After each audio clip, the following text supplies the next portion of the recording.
আবু তলহা ঘরে আসলেন।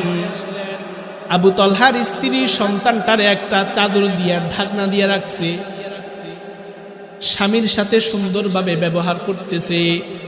স্বামীরে বলতেছে, সারাদিনের ক্লান্তি নিয়ে ঘরে আসছেন, আপনি আগে ওযু বানান, হাত মুখ ধোন। আবু তলহা হাত মুখ ধুয়ে আসলেন। ঘরে আসার পরে বলতেছে, আমার বাচ্চাটা কই, আমার সন্তান কই? আবু তলহার স্ত্রী তখনও বলে নাই আপনার সন্তান মারা গেছে, তখনও বলে নাই। আবু তলহার স্ত্রী বলে, আপনার আমার সন্তান আরামের ঘুম ঘুমাইতেছে, সে বড় নিরাপদে আছে। আবু তলহা বলে, তাহলে ঠিক আছে। স্ত্রী বলে, আপনার পেটে খিদা, আগে আপনি খানা খেয়ে নেন। আবু তলহার স্ত্রী আবু তলহার জন্য খাবার আনলেন। আবু তলহা খাবার খেয়ে খাবার শেষ করলেন। এরপরে আবু তলহা স্ত্রীর সঙ্গে মিলন করার জন্য তার যৌন কাম ভাবনা সৃষ্টি হয়েছে। সন্তানের লাশ পড়ে আছে। আবু তলহার স্ত্রী সন্তানের কথা স্বামীরে বলে নাই, বরংস স্বামীরে সময় দিছে, স্বামীর সাথে মিলন করছে, সহবাস করছে, অথচ সন্তানের লাশটা ঘরের মধ্যে পড়ে আছে, স্বামীরে বলে নাই। স্বামীর সাথে মিলন করার পর যখন নাকি তারা দুজন রিল্যাক্স হয়ে গেছে, আবু তলহার স্ত্রী বলতেছে, স্বামী গো, আপনার নিকট আমার একটা শরীয়তের মাসালা জানার আছে। মাসালা, আপনি আমায় মাসালাটা বলে দেন। যেহেতু আপনি নবীর সাহাবী, অবশ্যই আপনি এই মাসালা সম্পর্কে অবগত হবেন। আবু তলহা বলে, কি এমন মাসালা বলো তুমি? আবু তলহার স্ত্রী বলে, স্বামী, কেউ যদি কারো নিকট কোনো জিনিস আমানত রাখে, কথা বোঝেন, কেউ যদি কারো নিকট কোনো জিনিস আমানত রাখে, যেই লোকটা আমানত রাখলো সে যদি তার আমানতটা আবার ফিরায় নেয়, তাহলে কি এই ক্ষেত্রে মন খারাপ করা যাবে নি?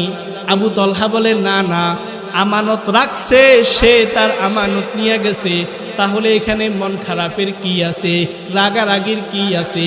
তখন আবু তলহার স্ত্রী বলে, আল্লাহ রাব্বুল আলামিন আমায় আর আপনারে যে একটা আমানত সন্তান দিছিল, সন্তান, আল্লাহ তার দেওয়া আমানত আল্লাহ তাআলা আবার ফিরে আনিছে।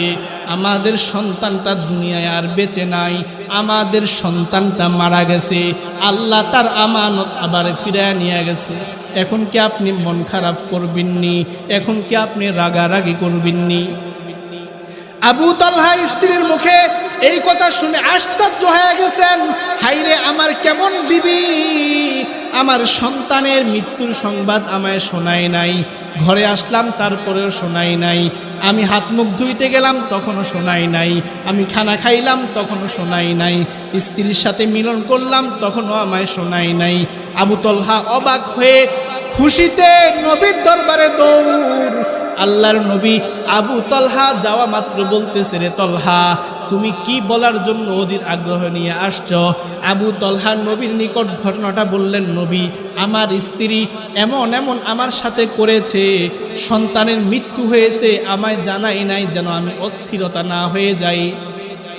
নবী বলেন, তুমি আমার এখানে আসার আগে জিব্রাইল আমার নিকট পয়গাম নিয়ে এসেছে, আল্লাহ জিব্রাইলে পাঠাইছে, জিব্রাইল আমার বন্ধুর নিকট যাও, গিয়ে আবু তলহার স্ত্রীর এই আচরণের ব্যাপারে জানায়া দাও, আর আমার নবীরে বলো আবু তলহাকে যেন বলে আল্লাহ তার স্ত্রীর ব্যাপারে মাগফিরাতের ঘোষণা দিয়েছে। কেমন স্ত্রী? আপনার স্ত্রীর মতো? হ্যাঁ, আপনার আমার স্ত্রী পারবে এমন? হ্যাঁ, কি মনে হয় পারবে? এই হচ্ছে স্ত্রী। আল্লাহ রাব্বুল আলামিন কোরআনে এটাই বললেন, লিতাসকুনু ইলাইহা, ও স্ত্রীরা, তোমরা তোমাদের স্বামীর জন্য স্বামীর ঘরটাকে প্রশান্তির নীড় বানায়া রাখো। স্বামী ঘরে আসলে কোলাহল করো না, চিল্লাচিল্লি করো না।